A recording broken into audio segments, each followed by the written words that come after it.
गायत्री रूपी प्रसाद को अन्य लोगों को भी बांटें। राधे राधे, जय श्री कृष्ण, नमस्कार। मैं आचार्य पंडित गिरीश बारोलिया। मित्रों, जब सत्यनारायण की कथा होती है, जब हम कोई पुण्य कर्म करते हैं, जब हम धर्म कृत्य करते हैं और अपने घर की शांति के लिए कई प्रकार के आयोजन करते हैं, सत्यनारायण की कथा होती है, तो सत्यनारायण की कथा में पंचामृत और पंजनी प्रसाद के रूप में दिया जाता है। यज्ञ हवन यदि कहीं होता है तो हलवा का प्रसाद दिया जाता है। सुंदरकांड का पाठ होता है, नारियल चने दिए जाते हैं।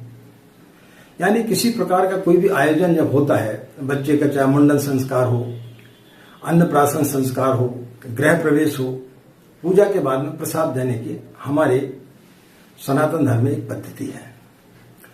प्रसाद क्यों दिया जाता है? प्रसाद देने से जो हमारे घर का वातावरण बना हुआ है, जो भगवान ने हमें दिया है, तो हम कामना करते हैं कि सर्वे भवन्तु सुखिनः, सबके साथ में कल्याण हो। जो खुशियां ईश्वर ने आज हमें दी हैं वो दूसरों को भी प्राप्त हों, वो दूसरों को भी मिले। तो इसलिए प्रसाद के रूप में लोगों को दी जाती है। आपके घर में शादी हो रही है, जब बहू विदा होकर के जाती है तो वहां सत्यनारायण की कथा की जाती है, उसमें प्रसाद दिया जाता है। सुहागना होती हैं, महिलाएं समूह में बैठ करके गाने गाती हैं, तो बतेसा का प्रसाद बांटा जाता है। तो बतासा खाने के लिए कोई ऐसा नहीं कि कोई मारा जा रहा है, लेकिन चूंकि जो घर में खुशियां आई हैं, दूसरे लोगों को भी खुशियां प्राप्त हों, इसलिए इस प्रकार के प्रसाद की व्यवस्था की गई है, ताकि दूसरे लोग भी उसका लाभ ले सकें। और जहां आध्यात्मिक वातावरण होता है तो आदमी का मन भी आध्यात्मिक की दृष्टि की तरफ भागता है। उसका भी मन होता है पूजा पाठ करने का, उसका भी मन होता है कि घर में सत्यनारायण की कथा कराई जाए। जब इस परिवार को कुछ मिला है तो हमें भी निश्चित रूप से इस काम को करने से मिलेगा। इसी प्रकार पूज्य गुरुदेव ने बोला है कि गायत्री मंत्र बहुत ही ब्रह्मांड का सर्वशक्तिशाली मंत्र है। तो जो भी व्यक्ति इसका जाप करता है, उसे चाहिए कि वो इसे जन जन तक पहुंचाए। आपका जब व्यक्तित्व बदलता है तो दूसरों को आपको बताना चाहिए कि किसके कारण आपको जो है हमारे व्यक्तित्व परिवर्तन आए, किसके कारण से हमारी जो भौतिक परेशानी है वो दूर हुई है। तो अन्य लोगों को भी आपको उससे जोड़ना चाहिए।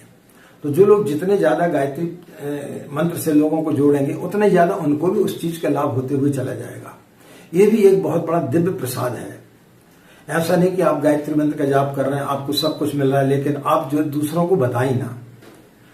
तो हर गायत्री साधक को चाहिए कि वो कम से कम 5 लोगों को इसकी ओर प्रेरित करें, 5 लोगों को इसके लिए बताएं, वो फिर दूसरे 5 लोगों को बताएं। तो इस प्रकार से क्या होगा कि धीरे धीरे जब लोगों की समस्याओं का समाधान होगा, लोग उससे लाभ लेंगे, लोग आध्यात्मिक ज्ञान की ओर बढ़ेंगे। जिस प्रकार से गायत्री मंत्र में बोला जाता है, धियो यो न प्रचोदयात्, उसकी बुद्धि जब सन्मार्ग की ओर जाएगी, उसके ग्रह कलेश दूर होंगे, उसकी सारी समस्याओं का जब समाधान होगा, तो वो कहीं न कहीं उसका जो पुण्य फल है वो आपको भी प्राप्त होगा। और ये अनंत गुना आपको हमेशा मिलता रहेगा, क्योंकि आपने उन लोगों को उस रास्ते पर बताया, आपने उस चीज का प्रसाद बांटा। तो जो व्यक्ति गायत्री का प्रसाद बांटता है, जो व्यक्ति गायत्री की प्रेरणा देता है कि आप भी इस मंत्र का जाप करें, हमें लाभ हुआ है, आपको भी निश्चित लाभ होगा, तो निश्चित रूप से आप जो साधना कर रहे हैं उसमें आपको अनंत गुना लाभ और प्राप्त होते हुए चला जाएगा। तो जो भी साधक हमारे वीडियो को सुन रहे हैं, उनको चाहिए कि अपने आसपास के लोगों को, अपने मित्र लोगों को निश्चित रूप से गायत्री मंत्र के लिए प्रेरित करें, तो निश्चित रूप से उनकी साधना और ज्यादा सफल होगी। आज की बात समाप्त, हमें आज्ञा दें। नमस्कार, ओम शांति।